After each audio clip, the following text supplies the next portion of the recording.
패밀리타임 네트워크 공동대표, 그리고 유튜브 좋은 가정 TV 운영하는 박현숙입니다.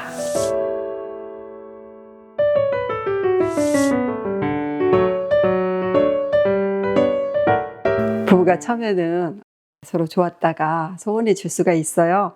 근데 그거를 우리가 부부만의 문제다 이렇게 너무 생각하지 마시고 이럴 수 있구나 이렇게 그냥 받아들이는 게 좋은데, 그게 어떻게 보면은 또 정상이다 이렇게 편안하게 받아들이는 게 또 필요할 것 같아요. 왜냐하면 원래 그런데요. 한 2년간은 뭐 도파민이 막 분출돼 가지고 이렇게 완전히 친밀함이 느껴지는데, 그게 그 호르몬이 사라지면 약간 소원해질 수도 있대요. 그런데 그때 중요한데 이게 정상이야 하고 계속 살면 안 됩니다. 계속 멀어지죠. 그래서 이때부터는 뭘 하셔야 되냐면 노력을 해야 돼요. 소원해지기 시작할 때 빨리 돌이켜야 되겠다 하면 돼요. 근데 돌이킬 수 있는 방법을 알려드릴게요. 부부는 한 몸입니다. 한 몸이라는 뜻은 한 사람이다. 이거를 아예 머리에 탁 넣어놓고 있어야 됩니다. 우리는 한 사람이다. 뗄래야 뗄 수 없는 관계. 그래서 부부가 친밀하면 굉장히 행복합니다. 그런데 이 부부가 친밀함이 좀 소원해지면 어떤 관계에서보다도 더 외로워져요. 그래서 정말 친밀함은 아주 정말 목숨 걸고 지켜야 되는 부분인데, 자, 부부가 한 사람이라면 한 사람은 영과 혼과 이 육이 있죠. 몸이 있죠. 그래서 그런 노력을 하면 좋을 것 같아요. 영적으로, 정서적으로, 그 다음에 이 육체적으로 어떻게 하면 더 친해질 수 있을까를 생각하시고 그 작은 실천을 한 번씩 해보면 좋아요. 그러면 멀어지려고 했다가 다시 친해지거든요. 정서적인 친밀감부터 얘기를 하면 사람이 언제 상대가 좋아지냐면 내가 듣고 싶은 말을 들었을 때예요. 그러니까 좋은 말을 들었을 때 친밀감이 느껴지는 거예요.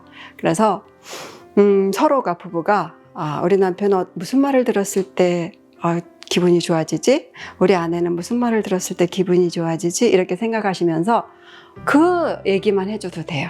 그리고 혹시 모르겠으면 물어보면 되죠. 그리고 또 이 정서적으로 친밀해질 수 있는 또 한 가지 방법은 무언가를 같이 할 때 가장 친밀해져요. 대부분 사람들이 서먹서먹할 때는 뭔가 놀이를 하잖아요. 왜냐하면 친해지려고. 그래서 부부 사이에도 마찬가지입니다. 뭐 산책을 같이 한다거나 아니면 테니스를 같이 친다거나 수영을 같이 다닌다거나 뭔가 취미 생활 중에 한 가지를 같이 하면 좋아요. 사실 어제 우리는 뭐 했냐면 풋콩을 사다가 둘이 깠어요. 너무 친밀감이 느껴지는 거예요. 이런 거. 그래서 소소한 거 하나라도 같이 할 때 이 친밀감이 더 생기는 거죠. 정서적으로. 두 번째는 영적인 친밀감인데, 그것은 서로를 위해서 기도할 때 생기는데요. 이것은 부부를 위해서 또 배우자를 위해서 늘 기도하지만 아예 정해버리는 거죠. 그래서 저는 이렇게 부릅니다. 1분 알람 기도. 1분을 정해놓고 핸드폰에다 알람을 설정하는 거죠. 그래서 아내를 위한 기도 시간, 남편을 위한 기도 시간. 근데 이게 왜 친밀해지냐면, 기도를 하면 하나님의 마음이 부어지지만 또 한 가지는 기도 제목을 물어봐야 되는 거예요. 그러면서 서로 대화를 하게 되고, 기도 제목은 깊은 곳에 있는 얘기를 하게 되는 거죠. 그러니까 더 친밀해지죠. 그래서 서로를 위해서 기도를 해주라. 이것이 영적으로 친밀해지는 방법. 또 한 가지는 우리 신앙생활을 같이 한다 그러면 오늘 주일에 들은 설교를 같이 나눈다거나, 또는 묵상을 혹시 할 수 있는 분들은 묵상을 같이 하고 나눈다거나, 아니면 신앙서적을 읽고 같이 나눈다거나, 이러면 영적으로 친해질 수가 있습니다. 혹시 믿지 않는 남편이나 아내라면 내가 읽고 내가 들은 거, 그것을 나눠주는 거예요. 마지막으로는 몸의 친밀감, 굉장히 중요한 부분인데 안아주기부터 시작하면 돼요. 안아주기. 또 하나는 저는 이제 이걸 많이 얘기하는데, 사랑의 수신호 보내기다 이렇게 해가지고 서로 둘이 손을 잡고, 이렇게 손을 잡고 누군가 먼저 3번 눌러줘. 이렇게. 그게 뭐냐면 사랑해, 나도 2번 눌러주고, 상대가. 사실 저희는 이거를요 자기 전에 항상 합니다. 누군가 먼저 사랑해? 나도 하고자 하면 정말 늘 사랑할 수 있는 것 같아요. 한번 우리 부부가 좀 소원해지고 있네? 그럼 누군가 먼저 이 얘기를 들으면 먼저 그 사람이 먼저가 손을 잡고 3번 눌러주고 이게 무슨 일이야? 그러면 사랑의 표시야 이렇게 해주면 멀리 갔던 마음이 아마 돌아올 거예요. 마지막으로 부부는 성이 있잖아요. 다 부부에게만 주신 너무 아름다운 하나님의 선물이라는 거예요. 이거는 그러니까 부부라는 공간을 떠나가면 이거는 파괴적인 게 되는데, 부부라는 이 울타리 안에 있을 때는 엄청나게 귀한 선물이에요. 이 성을 누려야 됩니다, 부부는.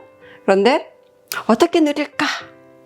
서로 거절하지도 않고 느닷없이 요구하지도 않고 즐겁게 누릴 수 있는 방법 한 가지를 말씀드리면, 부부의 날을 정하는 것입니다. 이 날을 정하면 서로가 마음의 준비를 할 수가 있다는 거예요.